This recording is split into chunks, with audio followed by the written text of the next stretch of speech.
काली हवेली का कर्ज। मैं रीबा हूँ।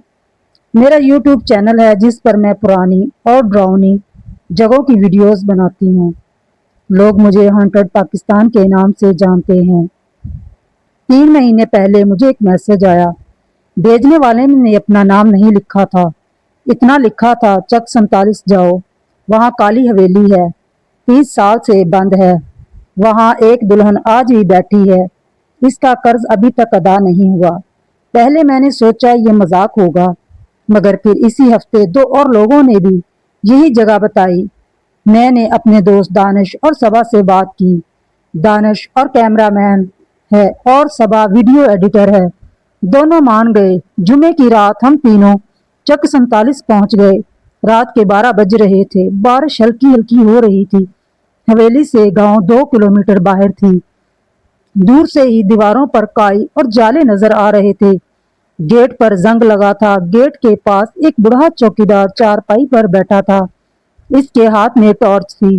मैंने कहा, चाचा अंदर जा सकते हैं? इसने कहा, ऊपर से नीचे देखा और बोला, बेटा लौट जाओ, यहाँ रात को आवाजें आती हैं। मैंने कहा, कैसी आवाजें? चौकीदार ने लंबी सांस ली और कहा, 1994 की बात है। यहाँ एक बड़े घर की शादी थी। लड़की का नाम जैनब था। वो बहुत ही खूबसूरत थी। शादी के दिन दुल्हा नहीं आया। कहते हैं रास्ते में इसका एक्सीडेंट हो गया। जैनब से ये बात बर्दाश्त ना हुई और इसी रात इसने कमरे में खुद को आग लगा ली। तब से वो यही है। लोग कहते हैं अब वो अपना जहेज मांगती है, अपना हक मांगती है। इसको वो कर्ज कहती है। हमने चाचा का शुक्रिया अदा किया और गेट खोलकर अंदर चले गए। अंदर कदम रखते ही अजीब सी बू आई। बंद कमरे और नमी की बू, फर्श पर टूटे हुए शीशे और पुराने जूते पड़े थे। दीवारों पर अब भी शादी के कार्ड लगे थे, मगर सब पीले हो चुके थे। कुछ कार्डों पर हल्के लाल धब्बे भी थे।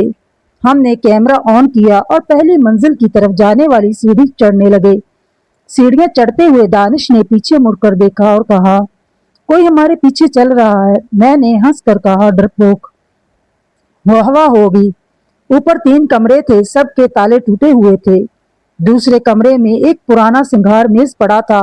मेज पर कंघी, पाउडर और टूटी हुई चूड़ी थी। जैसे ही सबा ने चूड़ी को हाथ लगाया, कमरे की खिड़की खुद ब खुद बंद हो गई। धड़म की आवाज आई। हम तीनों डर कर बाहर निकल आए। अचानक ऊपर तीसरे कमरे से आवाज आई, एक औरत की आवाज, बहुत धीमी, मेहंदी लगी है। हमने एक दूसरे को देखा। आवाज साफ सुनाई दे रही थी। हम तीसरे कमरे के दरवाजे पर पहुंचे। दरवाजा अंदर से बंद था। मैंने आहिस्ता से धक्का दिया। दरवाजा चर की आवाज से खुल गया। कमरे के बीच में एक सिंगार मेज था। इसके सामने एक औरत बैठी थी। इसने लाल जोड़ा पहना था, सर से पांव तक दुपट्टा, पीठ हमारी तरफ थी। मेज पर एक मोमबत्ती जल रही थी। हवा ना होने के बावजूद इसकी लौ कांप रही थी। मैंने हिम्मत करके कहा, अस्सलाम वालेकुम। औरत ने जवाब नहीं दिया। फिर बहुत आहिस्ता से इसने अपना सर हमारी तरफ घुमाया। जो चेहरा मैंने देखा वो कभी नहीं भूल सकती। आधा चेहरा बिल्कुल ठीक था, गोरी रंगत, बड़ी आंखें, मगर दूसरा आधा चेहरा जला हुआ था। जिल्द उतरी हुई थी और दोनों आंखों से खून के आंसू बह रहे थे। मैंने कहा, मैं 30 साल से बैठी हूँ, मेरा दुल्हा नहीं आया, मेरी शादी अधूरी रह गई। बताओ तुम में से कौन मेरी जगह लेगा? इतने में लाइट चली गई।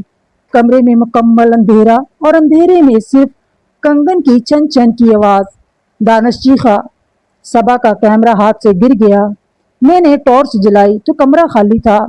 कोई नहीं था, सिर्फ सिंगार मेज और टूटी हुई चूड़ियां। हम भागे, सीढ़ियों से नीचे आए, मगर हवेली का मेन गेट बंद था। जितना जोर लगाते इतना ही वो और सख्त हो जाता। तब समझ में आया हम फंस चुके हैं।